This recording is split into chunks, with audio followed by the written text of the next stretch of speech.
Inaasahang mas mapoprotektahan pa ngayon ang poultry industry ng bansa sa banta ng bird flu. Ito'y dahil inaprubahan na ng FDA ang commercial rollout ng bakuna kontra avian influenza. Kaugnay niyan, nakitaan na ng pagbaba sa presyo ng manok sa ilang pamilihan. Si Vel Custodio sa sentro ng balita. Laging kasama sa listahan ng bilang ni Lucy ang manok. Sa kanyang pamimili sa Mega Q-Mart kanina, ikinatuwa niya na makitang bumaba ang presyo ng manok. Weekly kasi kami bumibili ng mga ulam namin. Malaki na din tulong yung manok sa mga gulay kung ano ang loto. O kahit papaano may sahog din siya. 190 hanggang 220 pesos na lang ang kilo ng manok dahil sa mataas nitong supply. Noong nakaraang linggo, aabot sa 230 pesos ang presyo ng manok. Ayon sa retailer, karaniwan kung mura ang kuha nila sa supplier, mura rin nila itong maibibenta sa merkado. Mas mababa ngayon. Iba-ibang supplier yung nagsusupply sa amin. Depende yan sa kanila kung sino yung mababa.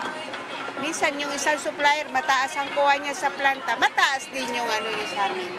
Habang wala pang paggalaw sa presyo ng itlog na nasa 8 pesos and 50 centavos hanggang 10 pesos depende sa size. Kahapon, inanunsyo ni Department of Agriculture Secretary Francisco Chu Laurel Jr.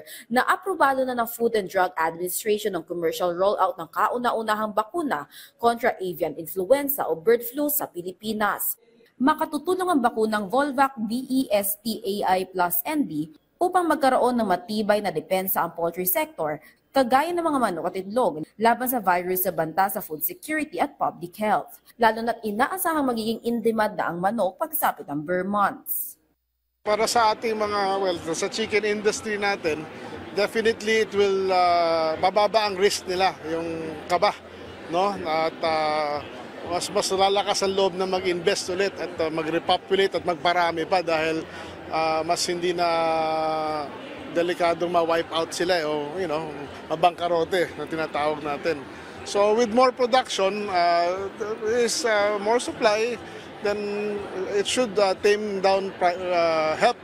tame down prices. But of course, kailangan din naman kumita ng ating ng industry. Pero more production is always the susi sa lahat ng mga price issues natin.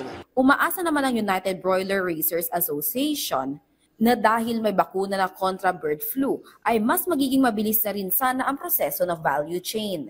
Our hope, ang baka sakali namin dahil may bakuna na, mabawasan na yung mga regulasyon sa tungkol sa paggalaw ng manok mula sa farm papunta sa palengke o sa grocery. Kasi sa maraming kaso, dinadahilan yung bird flu para dagdagan yung mga regulasyon, yung red tape. Dahil meron ng bakuna, baka sakali namin mabawasan o bitasang mawala na yung ibang mga regulasyon na nagpapabigat sa galaw ng mga kalakal.